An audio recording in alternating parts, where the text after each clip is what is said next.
নবী বলে দিয়েছেন, ও আমার উম্মতেরা শুনো, তোমরা যদি আমাকে ফলো করো, আমাকে মানো, আমার ইতাআত করো, আমার সুন্নতের পাবন্দি করো, তাহলে তোমরা কামিয়াব, তাহলে তোমরা আল্লাহর চরিত্রবান হয়ে যেতে পারবা।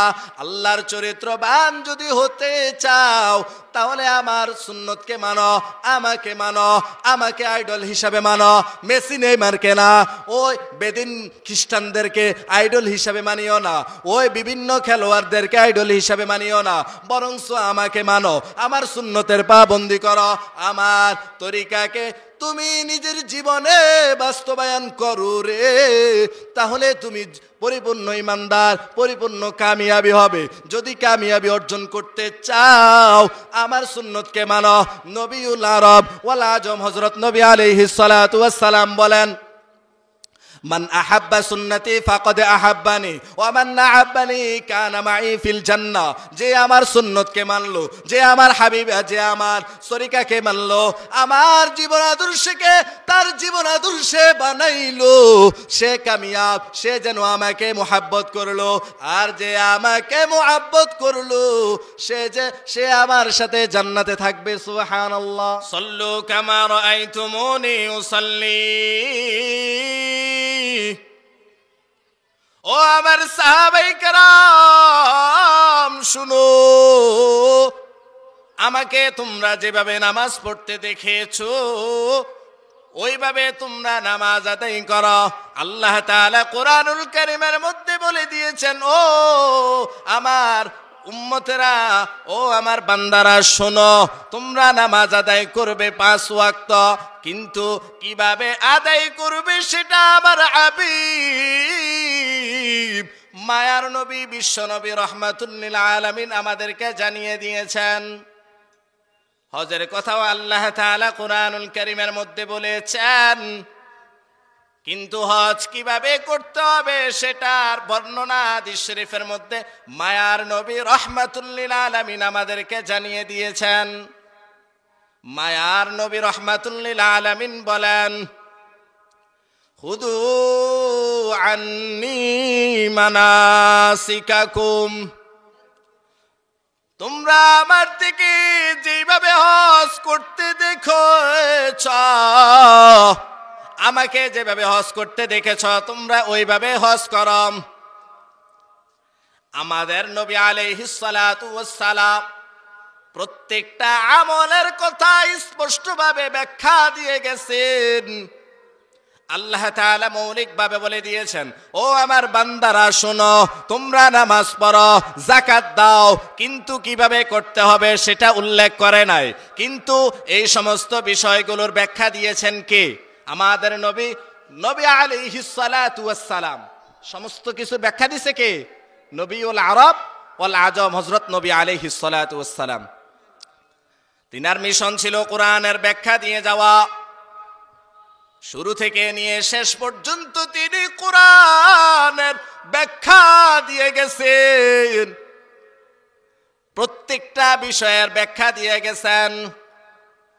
তাই আমাদের যত ইবাদত বন্দেগী করা দরকার, প্রত্যেকটা বিষয় যদি নবী আলাইহিস সালাতু ওয়াস সালামের বাতানো তরিকা অনুযায়ী না হয়, তার পদ্ধতি অনুযায়ী না হয়, তার সুন্নত মুআফিক যদি না হয়, ওইটা ইবাদত হবে না, বরং এটা নিজের মন গয়ের মতো হবে, এটা ইবাদত বলে গণ্য হবে না।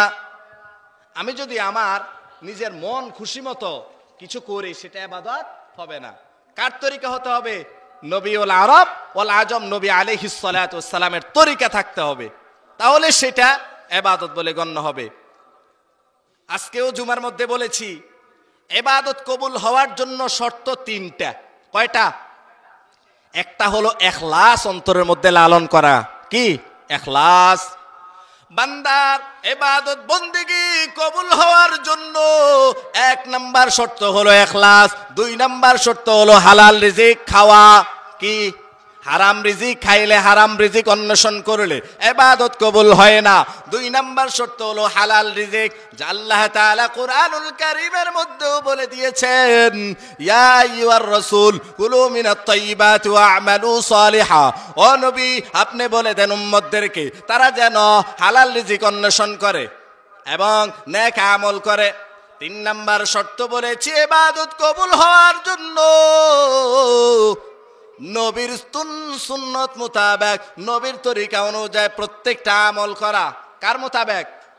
আমার মন চাহে যেভাবে সেভাবে ইবাদত করলে হবে। সব কিছু কার তরিকা হতে হবে?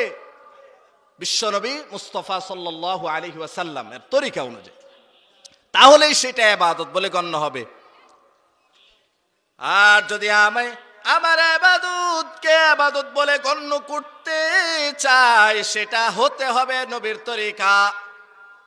তাই নবী আলাইহিস সালাতু ওয়াস সালাম জীবনের শুরু থেকে নিয়ে শেষ পর্যন্ত নবুয়তের পর প্রত্যেকটা বিষয় আমাদেরকে জানিয়ে দিয়েছেন, ও উম্মতেরা শুনো, আমার তরিকা মোতাবেক চলো। আমি যেটা যেভাবে করেছি তোমরা যদি সেটা সেভাবে করো তাহলে তোমাদের ইবাদত হবে। আজকে আপনাদের সামনে আমি নবীজির সিরাত, তার বৈশিষ্ট্য, সিরাতের বৈশিষ্ট্য নিয়ে কিছু আলোচনা করব সংক্ষিপ্ত আকারে। নবীজির সিরাত অত্যন্ত চমৎকার, আমাদের জন্য মাননীয়। আমরা যদি নবীর সিরাতকে না মানি তাহলে আমরা পরিপূর্ণ ঈমানদার হতে পারবো না। নবী আলাইহিস সালাতু ওয়াস সালামের সিরাতের 1 নাম্বার বৈশিষ্ট্য হলো মানবী। আমাদের যত আদর্শ প্রয়োজন সব আদর্শ কার মধ্যে পাওয়া যায়? নবীজির জীবনীর মধ্যে, সিরাতের মধ্যে। আমরা অনেকের বড়দের, মনীষীদের জীবনী পাঠ করে থাকি, তাদের জীবনের মধ্যে আমরা কিছু সাইড পাই। তারা সমাজের জন্য কি করেছে, রাষ্ট্রের জন্য কি করেছে, মানুষের জন্য কি করেছে, অসহায়ত্বের যারা পড়ে আছে তাদের পিছনে কি করেছে, মোটা মোটা কিছু পাই। কিন্তু আমার আপনার জীবন কিভাবে পরিচালনা করতে হবে সব কিছুর নমুনা কার মধ্যে পাওয়া যায়? বিশ্বনবী মুহাম্মদুর রাসূলুল্লাহ সাল্লাল্লাহু আলাইহি ওয়াসাল্লামের জীবনের মধ্যে পাওয়া যায়। আমি আমার বিবাহ কিভাবে করব সেটাও নবীর তরিকার মধ্যে আছে না নাই?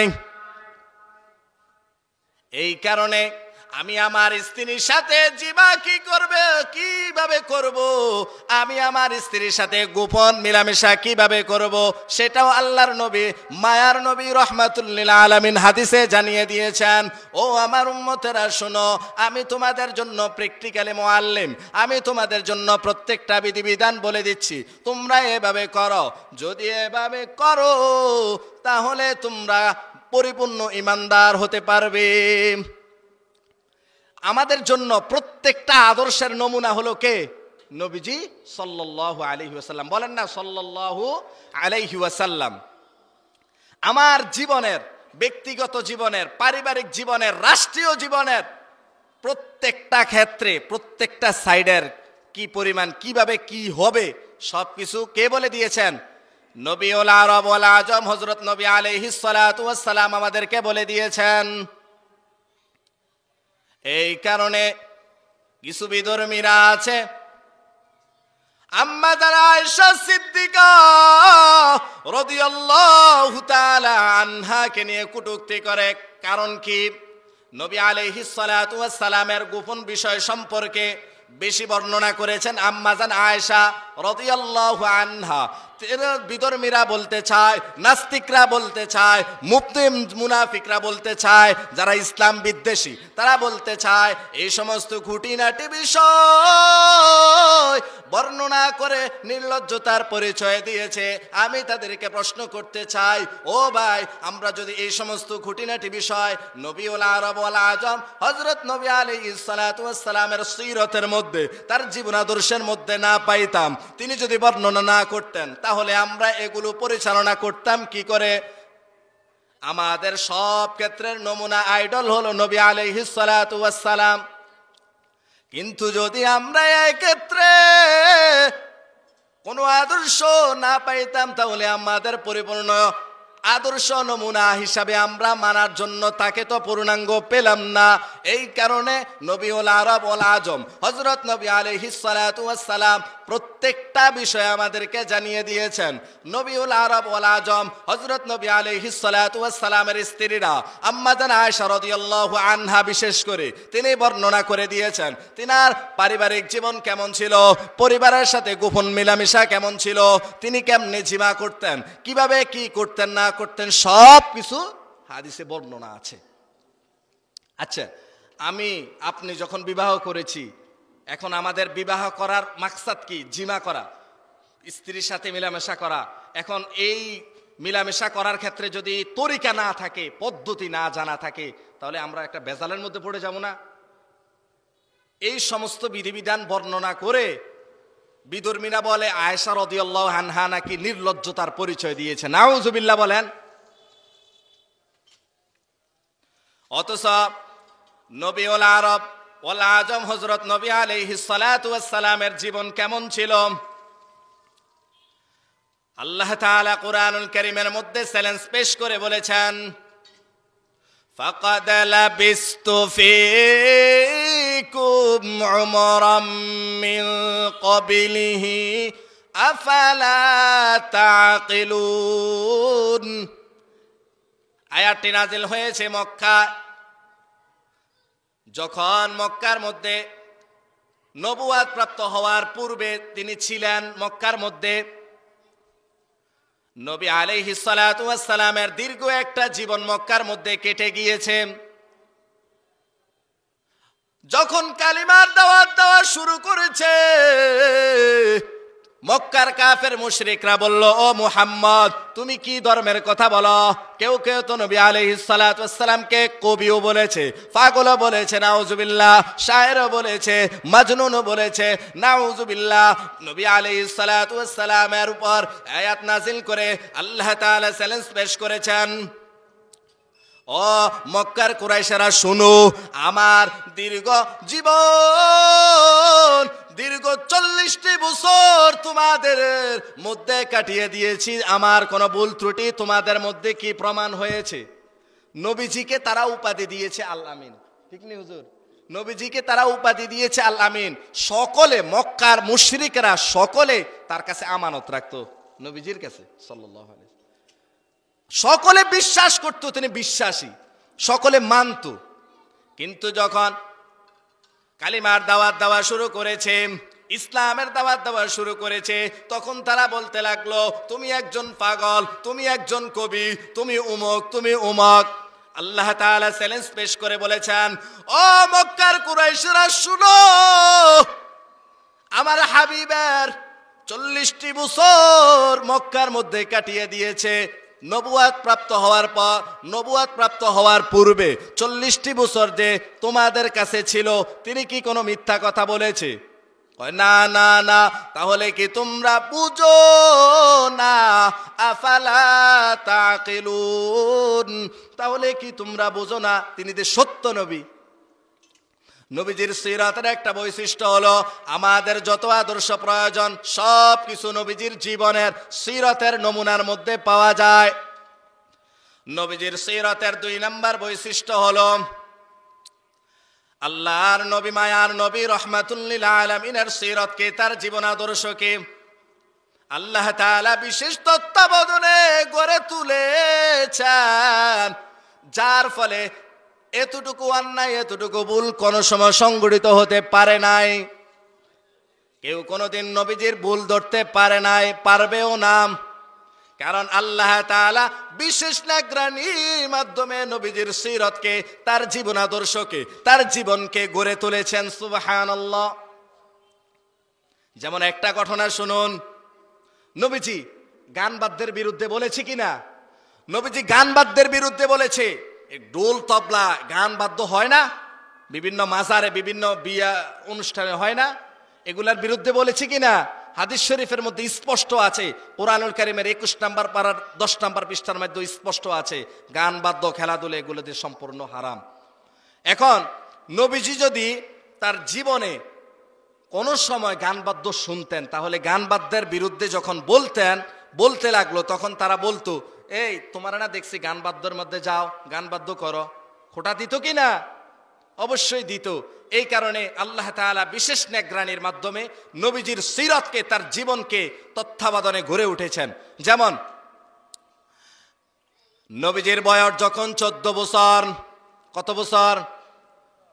মক্কার কুরাইশদের এক সম্ভ্রান্ত পরিবার, এর পরিবারের মধ্যে বিবাহ সংগঠিত হচ্ছিল।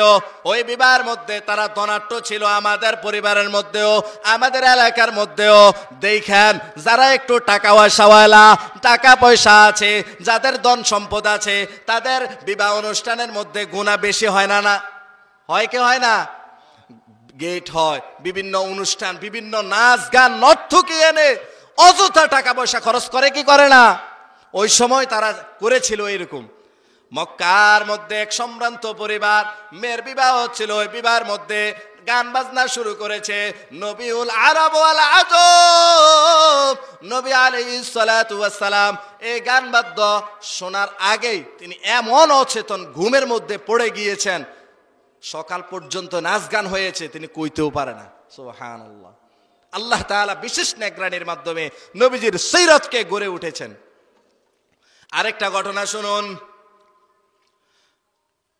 মক্কার মধ্যে একবার সয়লাব এসেছে, বাইতুল্লাহ নির্মাণ করা দরকার, ভেঙে পড়ে গিয়েছে, নতুন করে আবার সংস্কার করা দরকার। মক্কার যত কাফেররা আছে, যত আইডল বাইডল আছে, সকলে তার কাজকর্ম করার জন্য চলে আসছে। সকলে বড় বড় পাথর বহন করছে, বহন করে মক্কার এই কাজ করার জন্য সয়লাব আসার কারণে তা ভেঙে পড়ার উপক্রম, তা দূর করার জন্য, সংস্কার করার জন্য, নতুনভাবে আবার বানানোর জন্য পাথর টানতে শুরু করেছে পাহাড় থেকে। সকলে উলঙ্গ।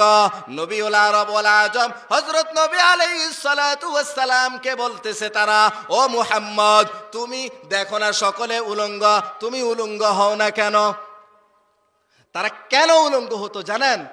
তারা বলতো, আমরা এই পোশাকের মাধ্যমে বহু ধরনের অন্যায় অপরাধ করে থাকি, আমরা এই পোশাক নিয়ে বাইতুল্লাহর কাজ করব, আল্লাহ তাআলার মহান এক ঘর, সম্মানিত এক ঘর, এই ঘরের মধ্যে কাজ করব, এটা আমাদের এই পোশাকে মুনাসেব হয় না, মানায় না। এই কারণে তারা উলঙ্গ হয়ে কাজ করা শুরু করেছে। একদিকে ফরেজগারে, যেমন কুকুর চিনেন কিনা আপনারা? কুকুর চিনেন? কুকুরে যখন পেশাব করে দেখেন, পাওটা উঁচু করে রাখে পেশাব করার সময়, যাতে করে তার মধ্যে পেশাবের ছিটা না আসে। ওই কুকুরে কিন্তু আবার মুখে পায়খানা খায়। তারা একদিকে উলঙ্গ, আর একদিকে ফরেজগারি দেখা। আমাদের সমাজের মধ্যে এমন কিছু মানুষ আছে যারা সুদ ঘুষের মধ্যে জড়িত, আছে না নাই? মাঝে হজ করে আসছে কিছুদিন আগে, রমজান মাস চলতেছে, এখন সুদ ঘুষের টাকা কিভাবে নিবে? তখন একটা ডয়ার খুলে দেয়, অথবা ব্যাগ সামনে রেখে দেয় যে এখানে রেখা যান, আমি এখন সুদ ঘুষ নিব না, হাতে ধরবো না, না জায়েজ। কিন্তু আবার ওই ব্যক্তিটাকেই দেখবেন সুদ ঘুষের টাকা সে আহার করে। নবীউল আরব ওয়াল আজম নবী আলাইহিস সালাতু ওয়াস সালাম সমস্ত বিষয় থেকে আল্লাহ তাআলা বিশেষ নেগরানির মাধ্যমে তার সিরাতকে গড়ে তুলেছেন। এই কারণে নবীজির জীবনে এমন কোন অন্যায়, এমন কোন পাপ সংগঠিত হতে পারে নাই। আহলে সুন্নাত ওয়াল জামাতের আকীদা হলো সকল নবীরা নিষ্পাপ, সকল নবীরা নিষ্পাপ, তাদের কোনো গুনাহ নাই। কিছু মানুষ আছে যারা নবীদের গুনাহ প্রকাশ করে, অর্থাৎ তারা নাকি গুনাহ করেছে, নাউজুবিল্লাহ। সকল নবীরা নিষ্পাপ, এটা মানতে হবে, এটা আহলে সুন্নাত ওয়াল জামাতের আকীদা।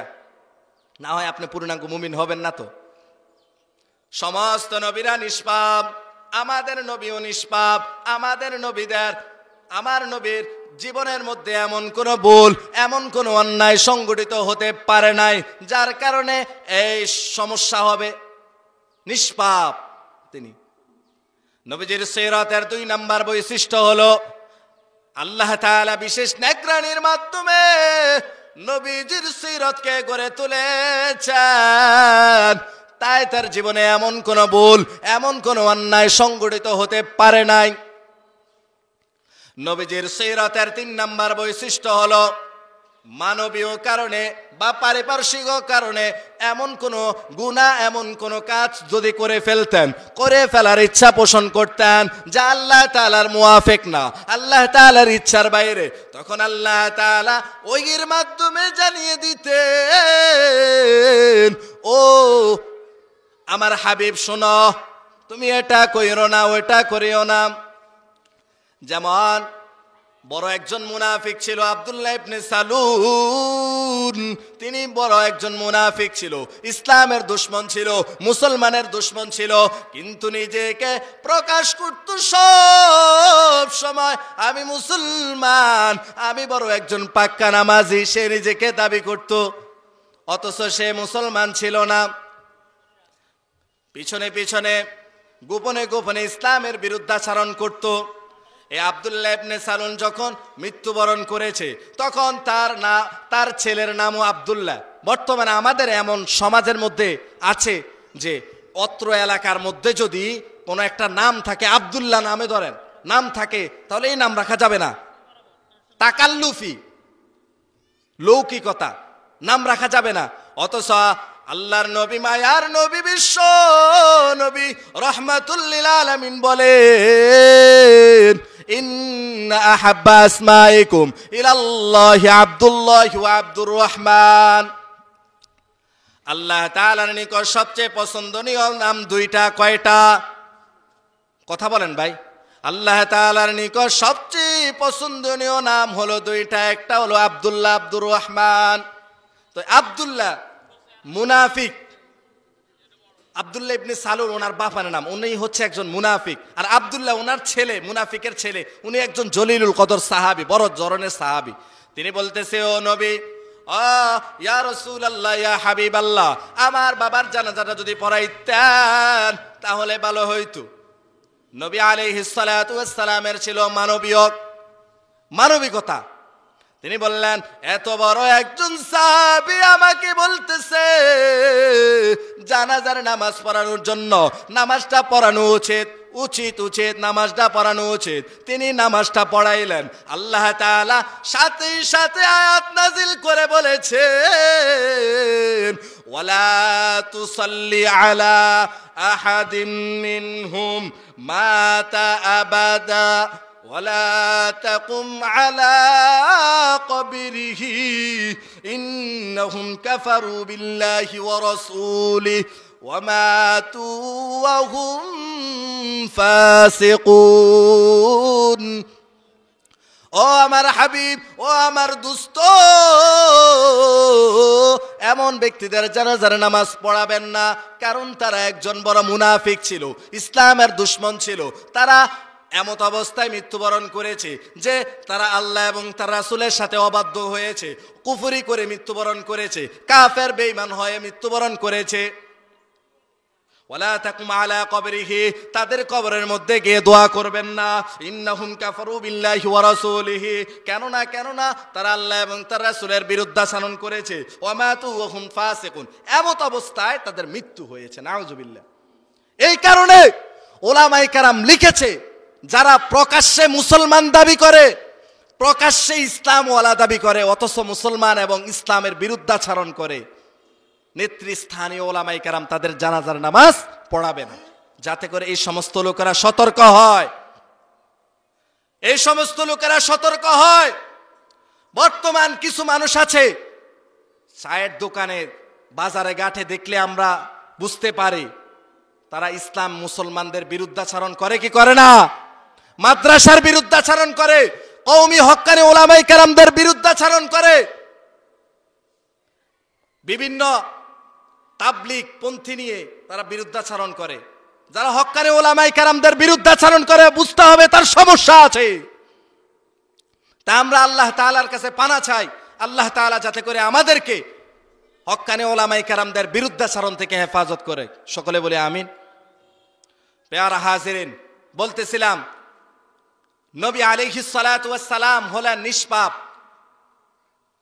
তিনি যখন এমন কোন কাজ করে ফেলতেন যেটা আল্লাহ তাআলার মুওয়াফিক না, আল্লাহ তাআলার ইচ্ছার বাহিরে, তখন আল্লাহ তাআলা ওহীর মাধ্যমে জানিয়ে দিতেন, ও নবী আপনি এটা কইরেন না, সাথে সাথে তিনি এটা ছেড়ে দিতেন।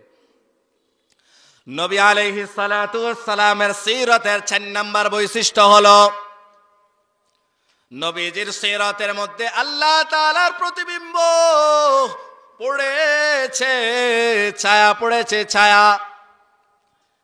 যেমন নবী আলাইহিস সালাতু ওয়াস সালাম বলেন, তাখাল্লাকু বিআখলাকিল্লাহ, তোমরা আল্লাহর চরিত্রে চরিত্রবান হও। আল্লাহর চরিত্র কেমন তা আমরা কিভাবে জানবো? তা জানার কৌশল কি? তাও আল্লাহর নবী, মায়ার নবী বলে দিয়েছেন, ও আমার উম্মতেরা শুনো, তোমরা যদি আমাকে ফলো করো, আমাকে মানো, আমার ইতাআত করো, আমার সুন্নতের পাবন্দি করো, তাহলে তোমরা কামিয়াব, তাহলে তোমরা আল্লাহর চরিত্রে চরিত্রবান হয়ে যেতে পারবা। আল্লাহর চরিত্রবান যদি হতে চাও তাহলে আমার সুন্নতকে মানো, আমাকে মানো, আমাকে আইডল হিসাবে মানো। মেসি নেইমারকে না, ওই বেদিন খ্রিস্টানদেরকে আইডল হিসাবে মানিও না, ওই বিভিন্ন খেলোয়াড়দেরকে আইডল হিসাবে মানিও না, বরঞ্চ আমাকে মানো, আমার সুন্নতের পাবন্দি করো, আমার তরিকাকে তুমি নিজের জীবনে বাস্তবায়ন করো রে, তাহলে তুমি পরিপূর্ণ ইমানদার, পরিপূর্ণ কামিয়াবি হবে। যদি কামিয়াবি অর্জন করতে চাও আমার সুন্নতকে মানো। নবিউল আরব ওয়াল আজম হযরত নবী আলাইহিস সালাতু ওয়াস সালাম বলেন, মান আহাব্বা সুন্নতি ফাকাদ আহাব্বানি ওয়া মান আহাব্বানি কানা মাই ফিল জান্নাহ। যে আমার সুন্নতকে মানলো, যে আমার হাবিব, যে আমার তরিকাকে মানলো, আমার জীবন আদর্শকে তার জীবন আদর্শে বানাইলো, সে কামিয়াব, সে যেন আমাকে মুহাব্বত করলো। আর যে আমাকে মুহাব্বত করলো সে আমার সাথে জান্নাতে থাকবে। সুবহানাল্লাহ।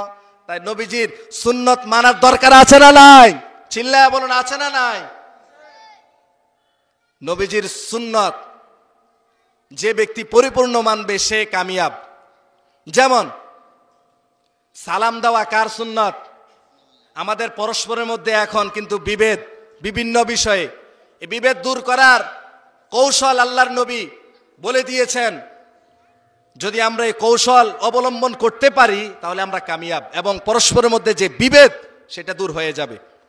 যেমন নবী আলাইহিস সালাতু ওয়াস সালাম বলেন, লা তাদখুলুল জান্নাতা হাত্তা তুমিনু ওয়া লা তুমিনু হাত্তা তাহাব্বু আওয়ালা আদুল্লুকুম আলা শাইইন ইযা ফাআলতুমুহু তাহাব্বাতুম আফশুস সালাম বাইনাকুম।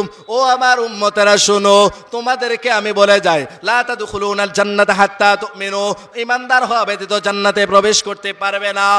আর ওয়ালা তুমিনু হাত্তা তাহাব্বু, যদি তোমাদের পরস্পরের মধ্যে মুহাব্বত মিল না হয়, পরস্পরে ভালোবাসা না হয়, ভ্রাতৃত্ব স্থাপন না হয়, তাহলে তোমরা ঈমানদার হতে পারবে না। আর যদি ঈমানদার হতে না পারো জান্নাতে যাওয়া যাবে না। যদি জান্নাতে যেতে চাও মিল মুহাব্বত করো। আওয়ালা আদুল্লুকুম আলা শাইইন ইযা ফাআলতুমুহু তাহাব্বাতুম, আমি কি তোমাদেরকে বলে দিব পরস্পরের মধ্যে মিল মুহাব্বত কিভাবে ফায়দা হয়? সাহাবায়ে কেরাম বললেন, হ্যাঁ হ্যাঁ বলে দেন। আল্লাহর নবী বললেন, আফশুস সালাম বাইনাকুম, তোমরা পরস্পরে দেখা সাক্ষাৎ হলে সালাম প্রদান করো। ছোট বড়কে দিবে, বড় ছোটকে দিবে, স্ত্রী স্বামীকে দিবে, স্বামী স্ত্রীকে দিবে, ছেলে মাকে দিবে, মা ছেলেকে দিবে। এভাবে পরস্পরের মধ্যে যদি সালামের প্রচার প্রসার করা হয়, নবীজির এই তরিকা যদি আমরা মানতে পারি তাহলে আমাদের কামিয়াবি। আর যদি আমাদের কামিয়াবি না হয় আমাদের এই জীবন বৃথা। সালাম দিব তো আমরা। আমাদের সমস্যা হলো ঘরের মধ্যে যখন আমরা যাই, স্বামী স্ত্রীর সালাম দেয় না, স্ত্রী স্বামীর সালাম দেয় না, তাই দ্বন্দ্ব লাগিয়ে থাকে, আছে না নাই? মা তার বাবাকে সালাম দেয় না, বাবা মাকে সালাম দেয় না, ছেলে বাবাকে সালাম দিতে শরম বোধ করে। আস্তাগফিরুল্লাহ। আমরা যদি সালামের এই প্রচার প্রসারটা বন্ধ করে দেয়, আমাদের বিভেদ, আমাদের পরস্পরের মধ্যে কলহ কখনো যাবে না। আমরা যদি পরস্পরের মধ্যে মোহাব্বত কায়েম করতে চাই, 1 নাম্বার হলো সালামের প্রচার প্রসার করা। 2 নাম্বার তাহাদাও তাহাব্বু, তোমরা একে অপরকে হাদিয়া দাও। এতে নুরানি মাদ্রাসার হুজুররা আছে, আলেম ওলামারা আছে, তাদেরকে মাঝে মাঝে হাদিয়া দিবেন, তাহলে মিল মুহাব্বত ফয়দা হবে। তাহলে কিয়ামতের ময়দানে যখন আপনি জাহান্নামী হয়ে যাবেন, আমি যখন জাহান্নামী হয়ে যাব, তখন যখন আলেমেরা জাহান্নাতে যাবে বলবেন, হুজুর আমি আপনাকে ওইটা হাদিয়া দিছি, আমি আপনাকে মুহাব্বত করেছি দুনিয়ার জিন্দেগিতে, আমাকে একটু নেন না। তখন ওলামায়ে কেরামরা, হাফেজে কোরআনরা সুপারিশ করে আপনাকে জান্নাতে নিয়ে যাবে। সুবহানাল্লাহ। তা হাদিয়া দিবে তো ইনশাআল্লাহ। আরেকটা হলো আল্লাহ তাআলা কোরআনুল কারীমের মধ্যেও বলেছেন, কেউ যদি আপনাকে খারাপ আচরণ করে আপনার সাথে, আপনি ভালো আচরণ করবেন তাকে, তাহলে মিল মুহাব্বত ফয়দা হয়ে যাবে। তো এটা বলার মাকসাদ হলো নবীজির যে চরিত্র, যে জীবন আদর্শ, এটা বোঝা যাবে যদি আমি তার তরিকা মানি। আল্লাহর চরিত্রবান হও, তার মানে কি নবীজির আদর্শ মেনে নাও। যেমন নবী আলাইহিস সালাতু ওয়াস সালাম বিভিন্ন সময় বলতেন, যখন রহমতের শানে থাকতেন, আল্লাহ তাআলারও বিভিন্ন শান হয়। যেমন আল্লাহ তাআলা বলেন, কুল্লা ইয়াউমিন হুয়া ফি শান, আল্লাহ তাআলার বিভিন্ন সময় বিভিন্ন শানে থাকেন, কখনো ক্রোধান্বিত শানে থাকেন, জালালিয়াতের শানে থাকেন, কখনো রহমতের শান